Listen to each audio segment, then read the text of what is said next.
चांद की रोशनी जब उस जंगल की दरारों से टकराती है तो ऐसा लगता है जैसे किसी ने मिट्टी में बेटियों की चीखें बंद कर रखी हों। हर पेड़ से लटकती सिसकियां, हर झाड़ी से उठती फुसफुसाहटें बताती है कि वहां कुछ अधूरा है। अगर आपके पास दिल है तो ये वीडियो अधूरा मत छोड़िए। अगर आपने कभी माँ की ममता महसूस की है तो आज की कहानी पर माँ की सौगंध खाकर एक लाइक जरूर कीजिए और कमेंट में अपनी माँ का नाम लिखिए ताकि हर माँ की दुआ इस जंगल की खामोशी को तोड़ सके। अब पीछे मुड़ना मना है, क्योंकि जो इस वीडियो को शुरू करता है वो आखिर तक जाने के लिए मजबूर हो जाता है। चांद की ठंडी रोशनी में वो जंगल हमेशा की तरह खामोश था, लेकिन उस रात कुछ अलग था। एक अजीब सी सरसराहट, जैसे पत्तों के पीछे कोई सांस ले रहा हो। गांव के लोग कहते थे उस काले जंगल में दैत्यों का वास है जो हर पूर्णिमा को एक बेटी की बलि मांगते हैं। दीपू, वही मासूम लड़की जिसकी हंसी पूरे गांव की रौनक थी, एक दिन अचानक गायब हो गई। किसी ने कुछ नहीं सुना, कोई चीख, कोई आहट, सिर्फ एक लाल रिबन मिला जो जंगल के मुहाने पर पड़ा था। उसकी माँ श्वेता पागल सी हो गई थी। किसी ने उसे रोका, किसी ने समझाया, मत जा उस जंगल में, तू भी नहीं लौटेगी। लेकिन श्वेता का दिल कह रहा था, मेरी बेटी जिंदा है, वो मुझे बुला रही है। और फिर माँ चल पड़ी उस राह पर जहां किसी की वापसी नहीं होती। पेड़ों के बीच से जब श्वेता ने कदम रखा तो ठंडी हवा में एक फुसफुसाहट सुनाई दी। यहां इंसानों का वास नहीं। श्वेता का दिल जोर जोर से धड़कने लगा, लेकिन उसका इरादा अडिग था। उसने चिल्ला कर कहा, मैं मां हूं। और मां डरती नहीं। तभी सामने अंधेरे से एक छाया निकली, 10 फुट लंबा, लाल आंखों वाला दैत्य। उसके पंजों में दीपू थी, बेसुध, खून में लथपथ। श्वेता की सांसें रुक गई। उसने डर के मारे आंखें बंद कर ली, लेकिन दिल से एक दुआ निकली, हे मां दुर्गा, मेरी बेटी को मुझसे मत छीनो। अचानक जंगल में एक अजीब चीख गूंजी, जैसे आत्माएं तड़प उठीन हो। दैत्य एक पल के लिए हिचका। श्वेता ने आंखें खोली और गरज कर बोली, तुम्हें यहां रहने का हक नहीं, ये मेरी बेटी है। दैत्य पीछे हटा और दीपू मां की गोद में गिर पड़ी। लेकिन कहानी यही खत्म नहीं हुई। जब श्वेता और दीपू गांव वापस लौटी, सबकी आंखों में हैरानी थी, खुशी नहीं, क्योंकि अब भी जंगल की मिट्टी में कुछ हिल रहा था। कोई और किसी और बेटी का इंतजार कर रहा था। क्या आपने कभी किसी को मरा हुआ मान लिया हो और फिर वो लौट आए, लेकिन बदला हुआ? आज की रात फिर वही है। चांद अपनी पूरी ताकत में चमक रहा है और जंगल अब भी भूखा है। जो लौटी है वो दीपू है या कोई और? वीडियो को यही छोड़ना मां की ममता का अपमान होगा। एक बार फिर मां की सौगंध खाकर लाइक दबाइए और कमेंट में अपनी मां का नाम जरूर लिखिए, क्योंकि आज की रात आपकी मां की दुआ भी किसी को बचा सकती है। श्वेता ने जब दीपू को गोद में उठाया तो उसकी सांसें चल रही थी, मगर उसकी आंखें बंद थी और शरीर बर्फ जैसा ठंडा। गांव लौटते वक्त कोई कुछ नहीं बोला। रास्ता वही था, पेड़ वैसे ही खड़े थे, लेकिन हवा में अजीब सी सरसराहट थी, जैसे जंगल उन्हें देख रहा हो। गांव की सीमा पर कदम रखते ही श्वेता का दिल हल्का हुआ, लेकिन जैसे ही उसने दीपू को चारपाई पर सुलाया, कुछ बदला हुआ महसूस हुआ। दीपू की आंखें खुली, एकदम शांत, बिना किसी डर के। मां, आप मुझे ले आई? श्वेता मुस्कुराई, लेकिन उस मुस्कान में राहत नहीं थी, डर था। रात के तीसरे पहर जब सब सो रहे थे, श्वेता को एक हल्की सी आवाज सुनाई दी, दीवार के उस पार से, मां, मां, मुझे बचाओ। श्वेता उठी। वो आवाज कमरे के अंदर से नहीं, जंगल की ओर से आ रही थी। उसने दीपू की तरफ देखा, जो चारपाई पर चुपचाप बैठी थी। उसकी आंखें बंद थी, मगर होठों पर मुस्कान थी, एक खौफनाक ठंडी मुस्कान। श्वेता की रूह कांप गई। सुबह जब गांव वाले दीपू को देखने आए तो सब चुप थे। एक बुजुर्ग औरत ने श्वेता से धीरे से कहा, जो लौटी है वो दीपू नहीं है, उसका साया कुछ और है। श्वेता गुस्से से भड़क उठी, बकवास बंद करो, ये मेरी बेटी है। लेकिन उस रात फिर वही हुआ। दीपू के कमरे से फिर वही आवाज आई, माँ माँ मैं यहां हूं। जंगल में अब श्वेता का दिल टूट रहा था। क्या वो जिसने बेटी को बचाया था वो कुछ और था? एक बार फिर उसने दीपू के पास जाकर पूछा, दीपू तुम ठीक हो ना? दीपू ने धीरे से सिर हिलाया, लेकिन उसकी आंखें अब भी बंद थी। तभी उसके होठों से एक अजनबी आवाज निकली, अब मां अकेली नहीं रही, अब मां भी हमारी है। श्वेता डर से पीछे हट गई। उसने दीपक जलाया और देखा दीपू के पांव जमीन से कुछ इंच ऊपर थे। वो हवा में तैर रही थी, उसकी परछाई नहीं थी। श्वेता चीखने वाली थी, लेकिन फिर दीपू की आंखें खुली, पूरी तरह काली, अगर कोई आपकी शक्ल में हो, लेकिन उसकी रूह कहीं और की हो। क्या आप पहचान पाओगे? आज की रात फिर वही सवाल उठा है, क्या मां की ममता एक भूत की चाल को मात दे सकती है? वीडियो को यही रोकना मतलब एक मां की परीक्षा को अधूरा छोड़ना। मां की सौगंध। वीडियो को अभी लाइक करो और कमेंट में लिखो, मां की ममता सबसे बड़ी ताकत है। अब आप इस वीडियो को नहीं छोड़ सकते, क्योंकि जो अगला मोड़ आएगा वो आपको झकझोर देगा। श्वेता पूरी रात जागती रही। दीपू चुपचाप बैठी रही, बिल्कुल बिना हिले, बिना पलक झपकाए। सुबह जब श्वेता ने गांव के पुजारी बाबा को बुलाया, उन्होंने घर में घुसते ही कहा, इस घर में अब 2 आत्माएं हैं, लेकिन एक शरीर। श्वेता का गला सूख गया। क्या मतलब? बाबा बोले, जिसे तुम बेटी समझ रही हो वो तुम्हारी परीक्षा है। ये जंगल की आत्माओं का खेल है। अगर तुम डर गई तो असली दीपू कभी वापस नहीं आएगी। बाबा ने दीपू के माथे पर गंगा जल छिड़का। दीपू जोर से चिल्लाई, लेकिन उसकी आवाज में 3 लोगों की चीखें एक साथ थी।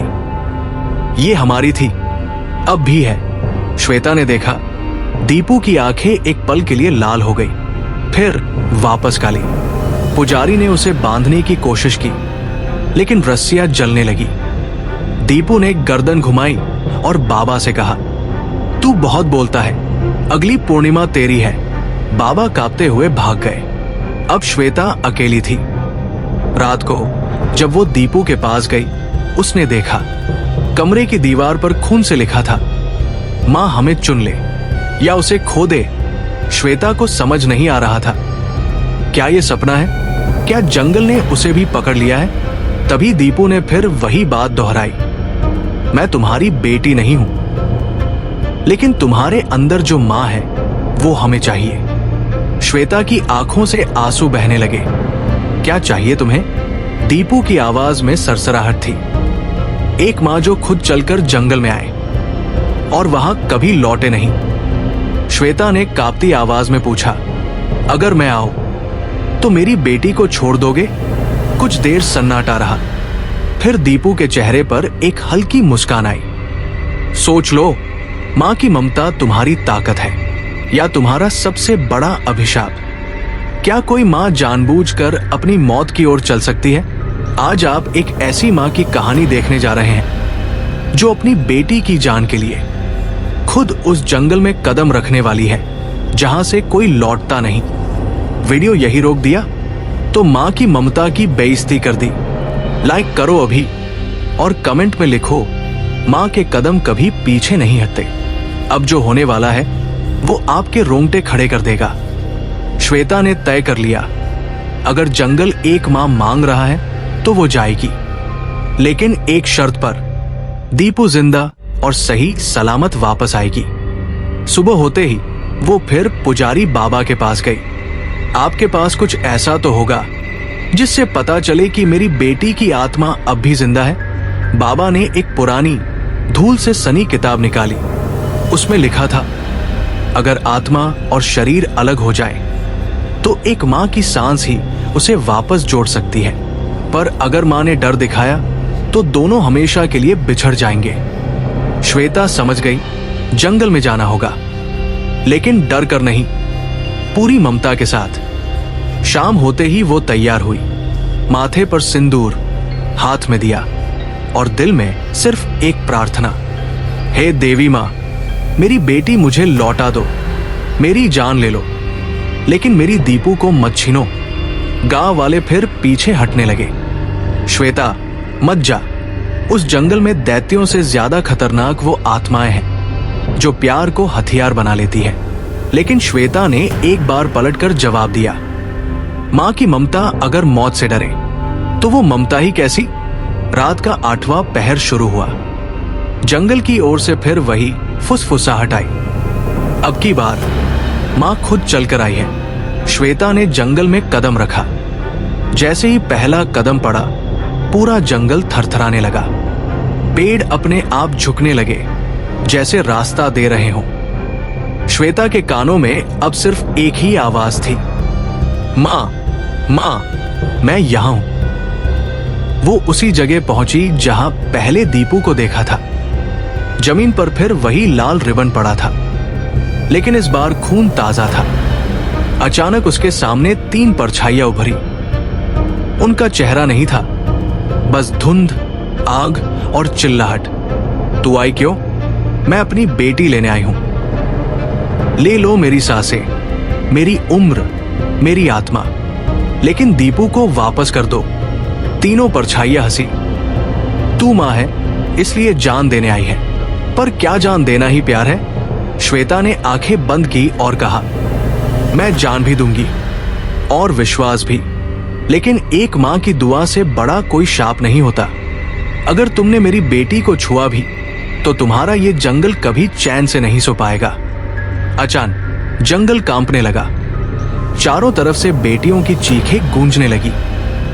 मां आई है, मां आई है, परछाइयां चिल्लाई। ये नियम के खिलाफ है। श्वेता ने जमीन पर बैठ कर दिया अपने हाथों में लिया और आंखें बंद कर ली। हे देवी मां, जो सही है उसका साथ दो, मुझे नहीं, मेरी बेटी को जिंदा रखो। और अगर मेरी ममता झूठी हो तो इसी पल मुझे यही खत्म कर दो। एक पल को जंगल शांत हो गया। दिया बुझा। फिर अचानक श्वेता के सामने दीपू खड़ी थी, सफेद कपड़े में, थकी हुई मगर मुस्कुराती हुई। मां, श्वेता की आंखों से आंसू गिर पड़े, लेकिन तभी एक हाथ दीपू को पीछे खींचने लगा। जंगल उसे छोड़ने को तैयार नहीं था। अब सब नकाब उतर चुके हैं। जंगल अब मां से नहीं, ममता से लड़ने आया है। अगर आप भी मानते हैं कि कोई ताकत मां के प्यार से बड़ी नहीं, तो मां की सौगंध खाकर अभी लाइक दबाओ और कमेंट में सिर्फ इतना लिखो, जंगल चाहे जितना काला हो, मां की रोशनी हारती नहीं। ये वो हिस्सा है जहां कहानी नहीं, जंग शुरू होती है। श्वेता के सामने दीपू खड़ी थी, मगर जंगल के पीछे से निकला एक काला पंजा धीरे धीरे उसे पीछे खींच रहा था। मां, बचाओ। श्वेता ने बिना सोचे दौड़ लगाई। उसने दीपू का हाथ पकड़ा और कसकर जकड़ लिया। जंगल की जमीन कांप रही थी, जैसे हजारों आत्माएं उसमें जाग चुकी थी। तभी तीनों परछाइयां फिर प्रकट हुई। इस बार उनकी आंखों में आग थी। मां को नियम नहीं तोड़ने चाहिए। तूने किया है, अब तू हमारी है। श्वेता ने चिल्लाकर कहा, मैं तो पहले ही तुम्हारी थी, अगर मेरी बेटी जिंदा हो जाए। लेकिन अब खेल पलट चुका था। जंगल ने शर्त बदल दी थी। अब दैत्य बोले, एक आत्मा नहीं, अब 3 चाहिए, मां, बेटी और वो जिसने तुम्हें चेताया। श्वेता की आंखें फटी रह गई। बाबा, पुजारी बाबा।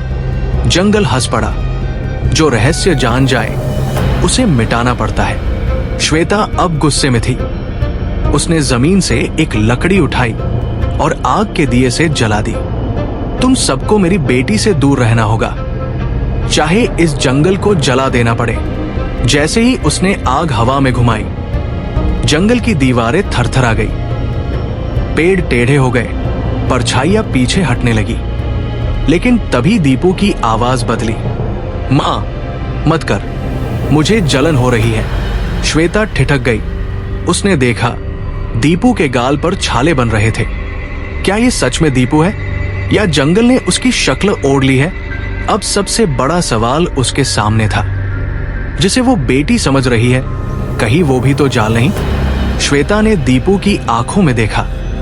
अब उनमें एक काली रेखा थी और एक परछाई जो अंदर से झांक रही थी।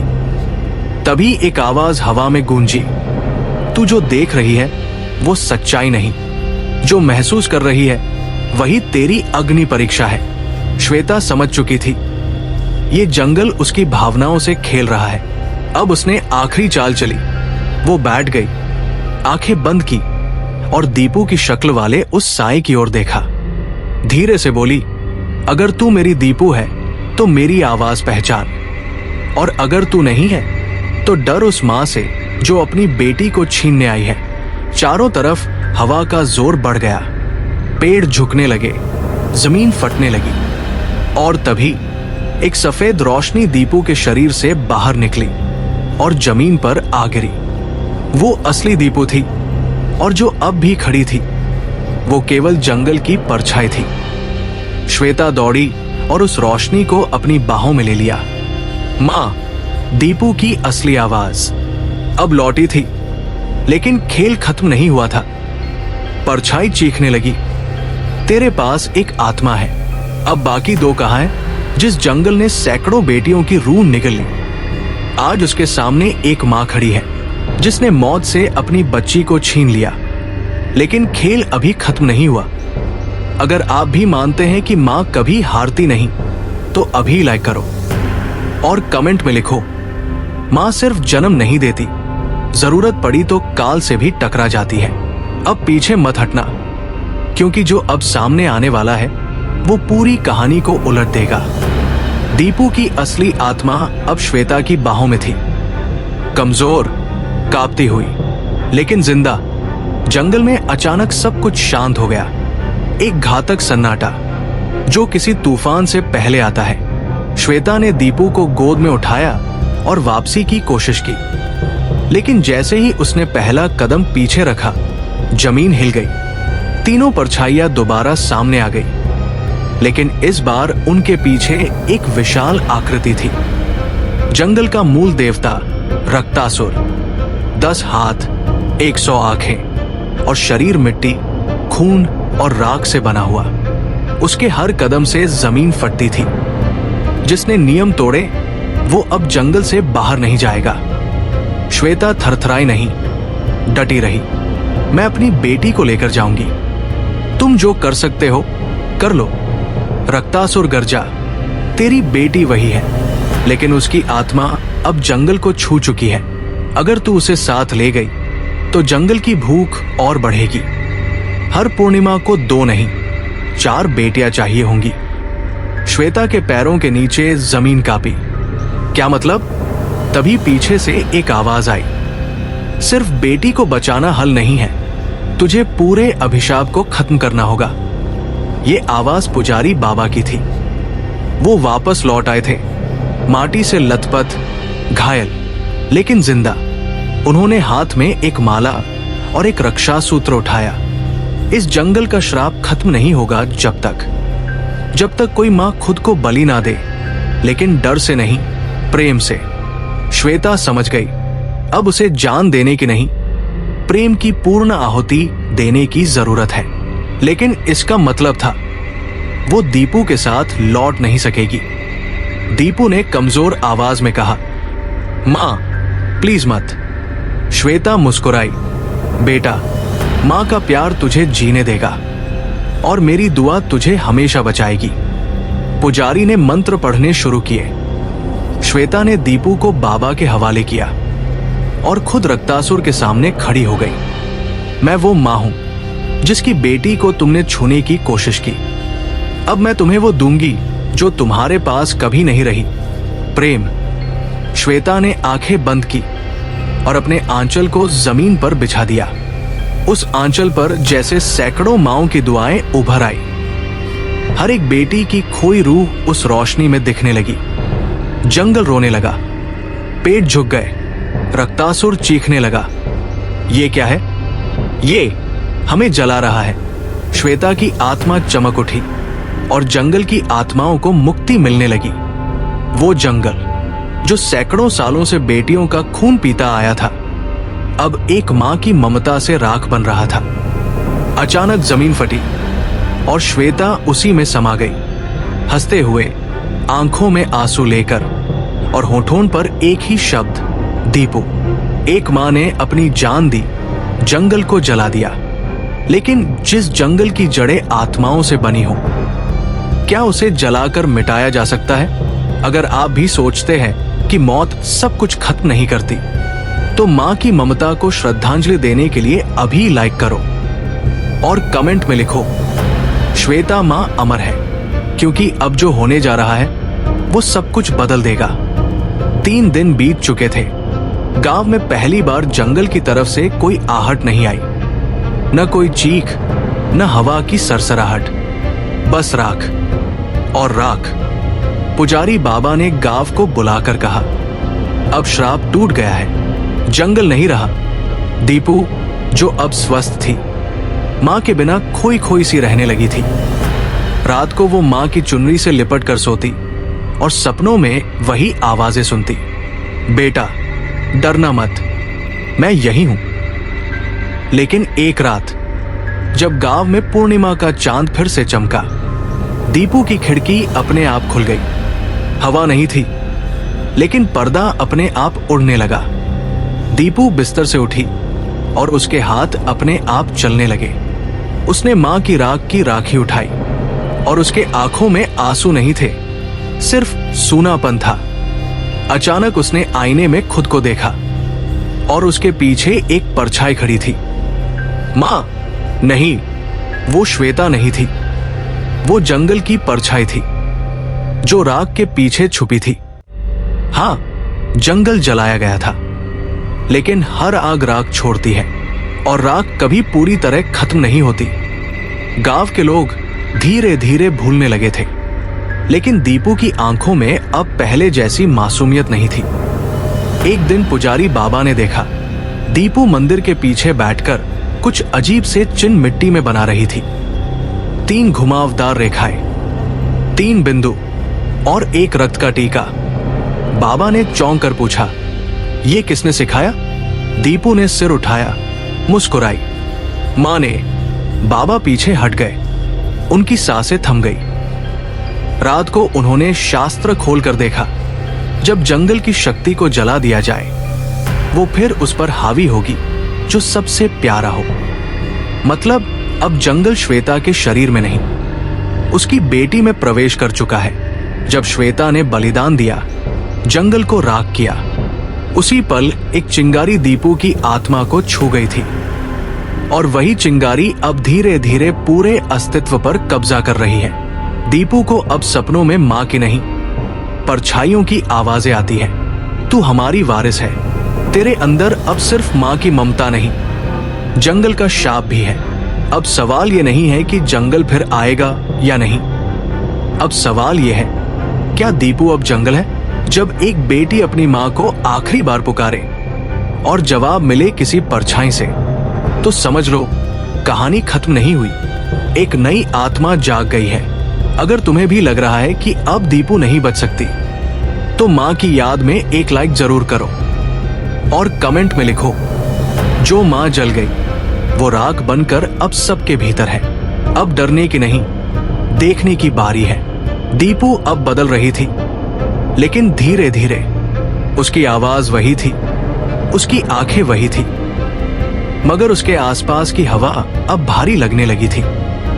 गांव के कुत्ते उसे देखकर भौंकने लगे, चिड़िया पास से उड़ने से डरने लगी। एक दिन वो स्कूल में थी और जब टीचर ने उससे कहा, दीपू मां के बारे में कुछ लिखो, उसने कागज पर खून से लिखा, मां गई नहीं, मां अब मेरे अंदर है। वो लिखते हुए मुस्कुरा रही थी। घर लौटकर उसने अपनी खिड़की बंद कर दी और कमरे में अकेले बैठकर दीवार से बात करने लगी। मां, मैं सुन सकती हूं तुम्हें, तुमने मुझे बचाया, लेकिन तुम खुद यही रह गई ना। उसकी आवाज में मासूमियत नहीं थी, बल्कि एक अजीब ठंडापन था। उस रात श्वेता की राख से बनी राखी उसके हाथ में अपने आप टाइट हो गई। उसकी कलाई से खून टपकने लगा, लेकिन दीपू ने कोई दर्द महसूस नहीं किया। उसी रात पुजारी बाबा फिर सपने में काम पे। उन्होंने देखा दीपू जंगल में अकेली चल रही है। चारों तरफ मरे हुए पेड़ हैं और उसके पीछे सैकड़ों बच्चियां खड़ी हैं जिनकी आंखें नहीं हैं। दीपू पलटी और बोली, अब ये सब मेरी बहनें हैं और मां अब सिर्फ मेरी नहीं रही। बाबा घबराकर उठे। उन्होंने गांव को इकट्ठा किया और कहा, अब हमें कुछ करना होगा, नहीं तो इस बार जंगल पेड़ों में नहीं, इंसान के शरीर में पल रहा है। लेकिन गांव वाले थक चुके थे। अब किससे लड़े? मां मर चुकी है, जंगल जल चुका है। बाबा बोले, नहीं, जंगल मरता नहीं, जंगल बस रूप बदलता है। अब वो लड़की है और वो जाग चुकी है। उधर दीपू ने मंदिर के पीछे फिर वही निशान बनाया, लेकिन इस बार उसने एक और चिन्ह जोड़ा, श्वेता का नाम, राख से, खून से और उसके आंचल के टुकड़े से। उसने अपनी हथेली फाड़ी और चिल्लाई, अब मां मेरी शक्ति है और मैं उसका अगला रूप हूं। अचानक जमीन कांपने लगी। मंदिर की घंटियां अपने आप बजने लगी। गांव के कुएं से आवाज आई, दीपू नहीं रही, अब सिर्फ मां बची है। वो मां जो दया नहीं, बदला चाहती है। जब श्वेता ने आत्मा समर्पण की थी, उसने सिर्फ बेटी को नहीं बचाया था, उसने अपनी सारी इच्छाएं, सारा अधूरा गुस्सा और वर्षों की मरी हुई बेटियों का दर्द भी दीपू के अंदर डाल दिया था। अब दीपू मां प्लस जंगल प्लस बेटियां, तीनों की शक्ति बन चुकी थी। जो मां अपने बच्चे के लिए जान दे सकती है, वो बच्चा अगर आग बन जाए तो पूरा संसार जल सकता है। इस अंतिम रात के लिए एक आखिरी लाइक मारो मां की आखिरी चेतावनी के नाम, और कमेंट में लिखो, दीपू नहीं, अब वो अग्निमा है। अब ये कहानी नहीं, एक भयावह इतिहास बनने जा रही है। रात के 12 बजे पूर्णिमा का चांद सीधा गांव के ऊपर चमक रहा था, लेकिन हवा नहीं थी। सब रुका हुआ, जैसे वक्त सांस रोक चुका हो। दीपू मंदिर की सीढ़ियों पर बैठी थी, सिर झुका हुआ, पर आंखें खुली थी और उनमें जल रही थी मां श्वेता की राख से बनी आग। पुजारी बाबा अब अकेले आखिरी बार प्रयास करने निकले। उन्होंने गांव की सबसे पुरानी घंटी बजाई, जो सिर्फ तब बजाई जाती थी जब श्राप टूटने की उम्मीद खत्म हो जाती थी। गांव वालों को इकट्ठा किया। बाबा बोले, आज आखिरी मौका है, अगर कोई मां है जो अपनी ममता से उसे रोक सके तो सामने आए। पर सब चुप, क्योंकि अब कोई मां जिंदा नहीं थी। सबकी बेटियां या तो मर चुकी थी या दीपू के अंदर जा चुकी थी। और फिर दीपू उठी। उसकी चाल में आग थी, आंखों में राख। उसकी सांसों से पेड़ जलने लगे, जमीन फटने लगी, मंदिर की मूर्तियां पसीने से भीग गई। उसने पुजारी बाबा की ओर देखा और कहा, तुमने मुझे जंगल से बचाया था, अब मुझे संसार से कौन बचाएगा? बाबा कांपते हुए बोले, दीपू, तुझे श्वेता की कसम है, तू रुक जा। दीपू के चेहरे पर हल्की मुस्कान आई। मैं रुक सकती थी अगर कोई मां अब भी जिंदा होती। तभी मंदिर के पीछे एक धीमी आवाज आई, मैं जिंदा हूं। सबने पीछे देखा। एक बूढ़ी औरत, झुकी हुई, मगर हाथ में वही आंचल था जो श्वेता की राख से बनाया गया था। मैं सावित्री हूं। मेरी बेटी 100 साल पहले गई थी और तब से मैंने तुम्हारी तरह ममता को आग बना दिया। दीपू कांप गई। आंखों से एक बूंद गिरी जो राख नहीं, पानी थी।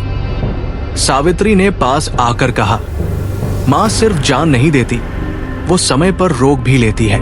उसने वो आंचल दीपू पर फेंका और एक धमाका हुआ।